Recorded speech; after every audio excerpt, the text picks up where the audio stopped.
Welcome to this video. Today we'll guide you through on how to appear offline on TikTok.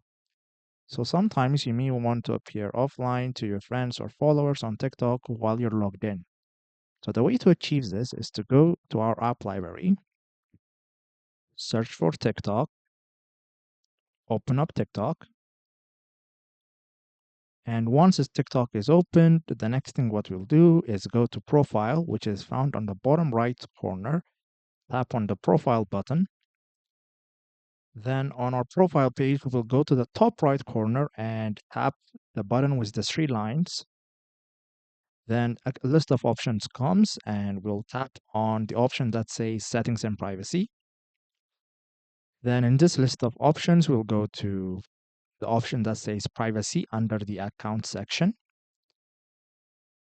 And once here, you'll find an option that says activity status. So when this is turned on, you and your friends or followers can see each other's activity status. So you need to turn this off so that you'll appear offline.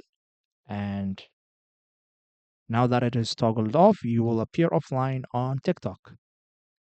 If this was helpful, please consider subscribing and leaving us a like. It really helps us out. See you next time.